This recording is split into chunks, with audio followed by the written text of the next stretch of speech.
Hey, it's Derek from ForeGolf Custom, and today we're looking at the Cobra Aerojet driver. Well, we weren't expecting that from this driver. This is a low spin story, and to find out what that means, keep watching the video. There's 4 heads in this range. There's the Aerojet LS, the low spin. There's the Aerojet, there's the Aerojet Max, and the Aerojet Max Lady. So 4 different heads, but a very similar story brewing throughout this. I think, Dave, let's open up with low spin. So we've tested this driver and it spins very low. I think we need to talk about what low spin means for people that are looking at buying. Traditionally, we use spin to keep the ball in the air to help with flight. Low spin these days is our key component number for optimizing driver distance. So spin rate essentially is the amount of revolutions that's on the ball. It always has backspin. There's no such thing as topspin. If it did, it would just fall straight off the tee. So you have a controlled amount of backspin, which kind of creates this kind of stable flight, or we call it a rainbow flight, where you're looking for a high launch angle with a low spin rate, and that will give you your optimum carry with the most amount of run. Traditionally, when you have a range where there's multiple head types, normally you expect spin variables between them, but between the LS, which is the low spin, and the standard Aerojet, the spin's within tens of RPM variable, and then when you jump up to the Max, you only maybe pick up a couple of hundred RPM. People need to understand, so normally what happens is you'd have the LS, the low spin, then you'd have, like, for instance, in this range, the Aerojet and the Max. You'd see spin climbing through those. Through the thousands more than the tens and the hundreds. But doesn't spin make the club more forgiving, in theory? In theory, the less revolutions that are on the ball, the easier it is to keep it straight. Right, so what David's meaning is when there's more spin on the ball, so a higher spin number, it usually keeps the ball into the sky, which means that it will less go left or right, there's more of a forced spin on it. However, if this is a low spin right across the range, what does that mean then for fitting? So how do you fit for low spin? That's the holy grail number. So you start with that. And then the reality of low spin is you have to increase height, whether it be through launch angle, through tack angle, through loft. You need a height component to make sure that the ball stays in the air. Because if you have a low launch, low spin environment, the ball will inevitably nosedive out of the sky, and in theory, if it's hard ground, it'll run. But the reality of it is you've missed on this whole amount of carry, that if it launched higher with low spin, you'd still have the same amount of run element on it. You just have more of a carry, so you end up with more of a total number. So let's comment below if you've hit this driver and you've noticed it low spinning as well. Stick it in the comments below. Let me know what you've seen. Have you seen low spin, and how have you been, working with this head? We'd love to know. If you're new to the channel, you're very welcome. This is ForeGolf Custom. It's all about custom clubs. It's how we build clubs, how we fit clubs, and then how you can use our knowledge and our info then when you're looking at drivers to try and figure out which head is for you. Like the channel, ring the bell, the usual. Right. So Dave, so this is low spinning, and let's say we're fitting this driver. What are we looking at then if this is a low spin right across? How are you working with that? How are you doing this? This is a launch angle scenario, so how do you fit with it? Yeah, so essentially in a low spin environment, you either need, as I said to you, a way to get the ball in the air. Easiest way to do it, loft. So you have an adjustable loft sleeve, plus or minus 1.5 degrees. In the Max, you can go 10.5, 12 degrees of loft.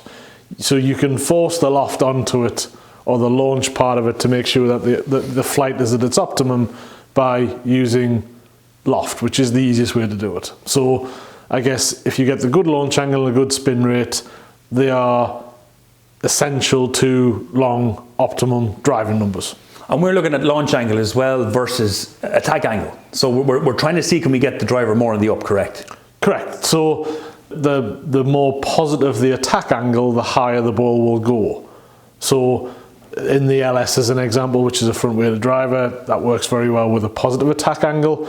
But in the same sense, if on a negative attack angle, as long as the weight is more towards the back of the head, so the max driver, that will help produce a rotation through the ball and help with launch angle when attack angle is negative.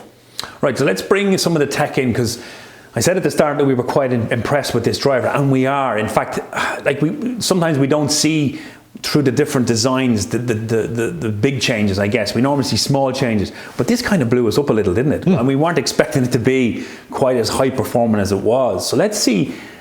We had a little look in the inside of this club, and there's a new PWR, a power bridge, isn't there, Dave? What's that doing in there? So it's technically a pinned piece of metal, quite similar to how jailbreak works in a Callaway, but reversed on its side.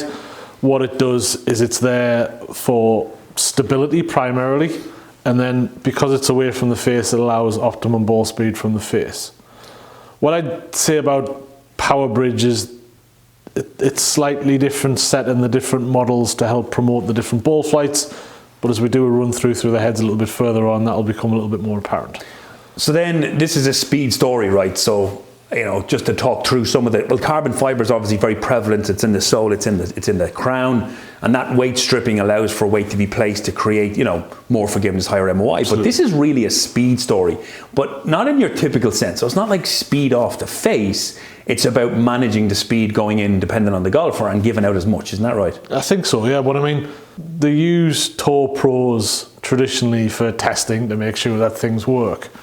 It just so happens in Cobra's arsenal, they have the long drive competition and the longest driver on the tour in Bryson and Kyle Berkshire. So these boys are brought in, I guess, essentially to ensure speed retention more than anything else, so that the club has a more amount of speed across the face, which is why they've got rid of that milling, that CMC milling that was on the last kind of 3 or 4 drivers, and just gone to a straight kind of traditional face with variable thickness at the back to help keep speed retention across the entire width. And you're loving the adjustability, aren't you? I mean, this is what I remember when we did the kind of first look at this. You love where the weight settings are on these, don't you? And the hustle.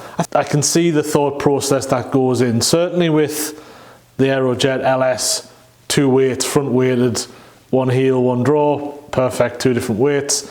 In the Max, which is probably one of my favorite drivers, you've got this kind of big heel weight that for anybody who cuts the ball, slices across it, gets big, helps them keep it nice and straight. You've got the neutral weight position in the Max, which you also then have in the standard. But because you have it in the Max and in the standard, I can just use one of the heads, and I tend to use more Max than anything else. And with that, I think we'll do a little run through on the heads. So let's give a little feedback to people watching about the different heads and where they're kind of applying to the different golfers. So let's start with the Aerojet LS, the low spin head. Maybe give us some examples of where that's going and who's using it. So traditionally, this driver is up there in the top 3 lowest spinning drivers in the industry because of the way that all the weight is positioned forward and front in the head. When you add the power bridge in being in the front as well, you've got a hell of a lot of weight forward, so the head is wanting to push forward. So anytime I have a problem with high launch or high spin, it's an obvious choice, especially when you have the adjustable weight to negate round cut.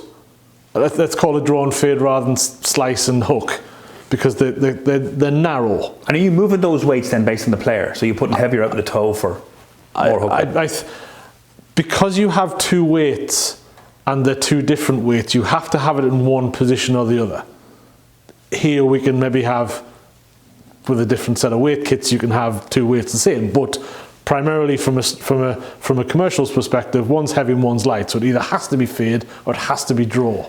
Now, on the basis that it's low spin anyway, yeah, is that now sort of coming out of your head in terms of keeping the ball flight down? So you're using this driver just based on its launch capabilities rather than on its spin, because everything's low? Absolutely, yeah. So based on keeping it flatter through the air, it's also a little bit more open and a little bit neater in the head shape. So I hate using the word lower handicapper or better player. It's that traditional shape that we would have had and for golfers over the years. Like this is your Bryson drivers. If you're bombing it.